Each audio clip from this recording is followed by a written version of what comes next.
اهلا بيكم من جديد. ضيفنا النهارده هو اشهر موهوب مصري شاب.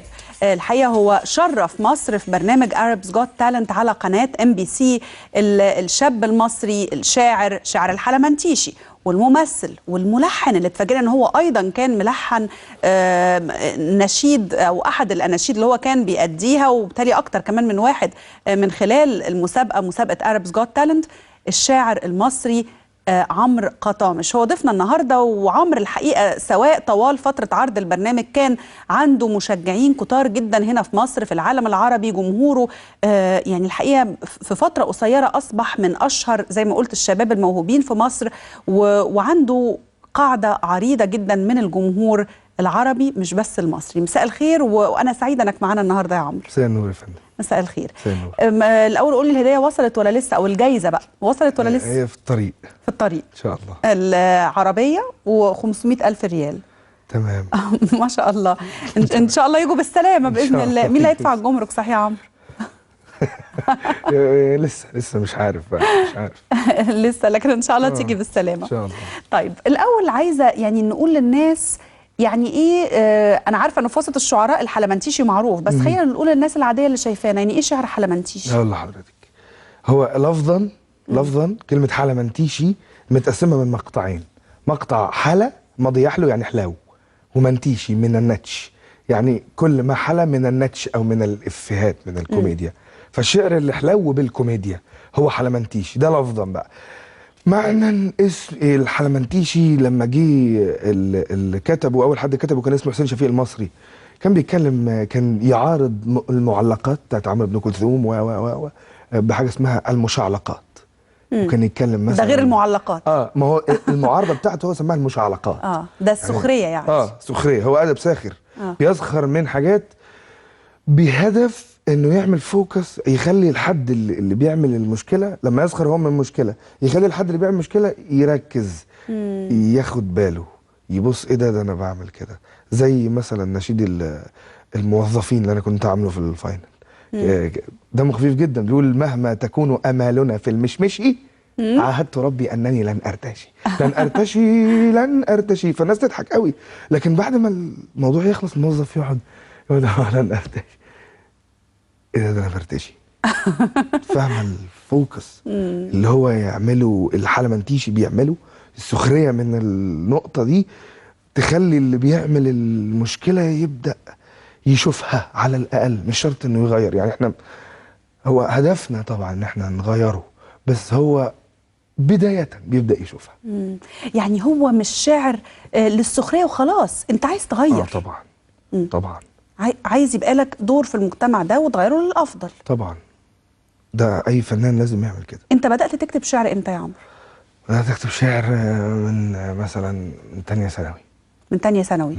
وعندك حد في العيله يعني عنده الموهبه دي ولا انت؟ طبعا. مين بقى؟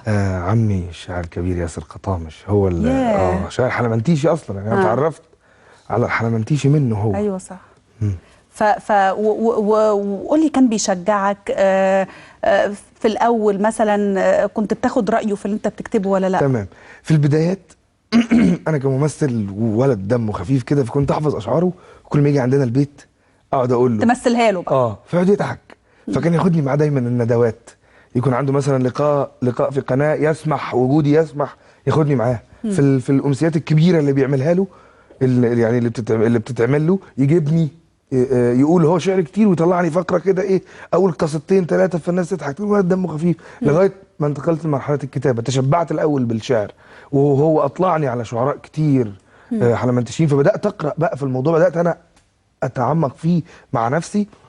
حبي في الحلمنتيشي كان جاي لانك انا ممثل اصلا، ممثل صرف. قول لنا انت بتعمل ايه يعني فعلا الناس تبقى عارفه مين عمرو قطامش. تمام. هو انا خريج علوم، قسم جيولوجيا، موضوع تاني خالص تماما. بس في ليه ارتباط كده ممكن نبقى نتكلم عنه، في ارتباط وثيق بالنسبه لي انا كعمرو. هو عمل لي حاجات في دماغي. بمثل، يعني بدات امثل في حياتي، حبيت التمثيل جدا، وكان في خط تاني ماشي بتاع الشعر، بس شعر جاد جدا. اكتب مثلا عن محاوله التغيير، اكتب عن السلبيه بتاعه المجتمع اللي دايما بتعذبني. ده شعر، الشعر شعر عادي يعني مش حلمنتيشي لا ولا لا حاجه؟ خالص خالص. ورومانسي برضو، كان ليا برضو حاجات رومانسيه. ده اثناء فتره المراهقه بقى؟ لا ولغايه دلوقتي. ولغايه دلوقتي لسه يعني؟ تمام.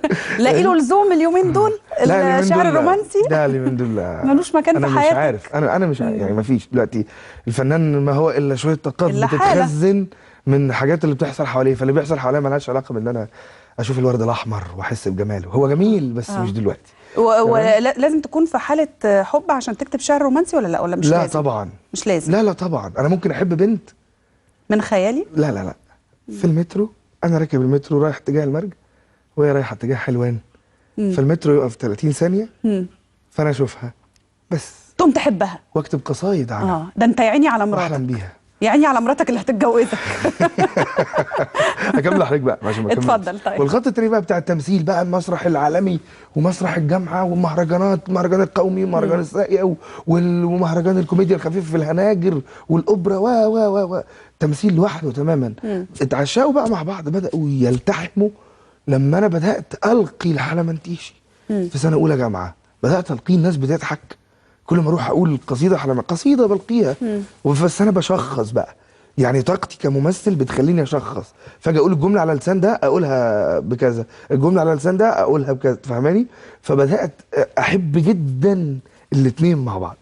عشان كده الحمد لله ربنا. طب انت بتقولي ان في علاقه ما بين الجيولوجيا واللي انت بتعمله والشعر اللي انت بتكتبه، ايه العلاقه بقى اللي انت لقيتها ما بينهم؟ تمام. هو ما بين العلاقه عموما ما بين دراستي للعلوم ودراستي وحبي للابداع.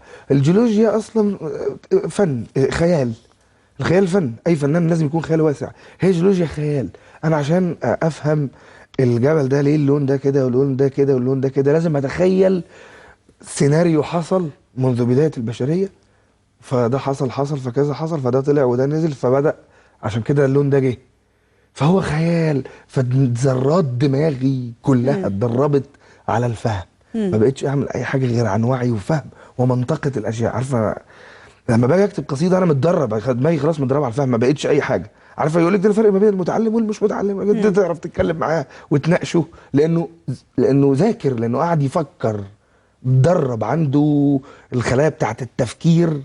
ده حصل لي انا بقى بسبب كنت بدرس كيمياء وجيولوجيا وفيزياء وكل العلوم، فبدات افكر كتير. فلما باجي اتعب في قضيه ما بطلعهاش كده، لان في ناس كتير جدا بتتكلم عن قضايا، لكن مين بيعلم مع الناس؟ مين اللي بيعرف يقولها 1 2 3؟ تمام. مين يا عمرو؟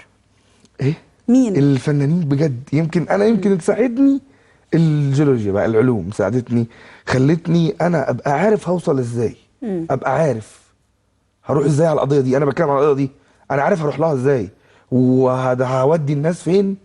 وبعد كده زي مثلا قصيده عزه اللي قلتها في الفاينل، انا بتكلم عن ايه؟ بتكلم عن موزه جميله قوي. بتقول انا قبل الثوره كنت بمشي في الشارع مش عارف ايه بيحصل وايه بيحصل، وبعد الثوره فتيقنت بان يوما وقريبا سنطهر غزه. طب ايه علاقه ده بده؟ لان انا كنت رايح هناك. فالحلو في الحلمنتيشي بقى ان انا باخد الناس بورطهم في الضحك، بورطهم في الفكره، يروحوا معايا وبعد كده اقول لهم اللي انا عايزه. طب ما تورطنا في الضحك يا عمرو. طيب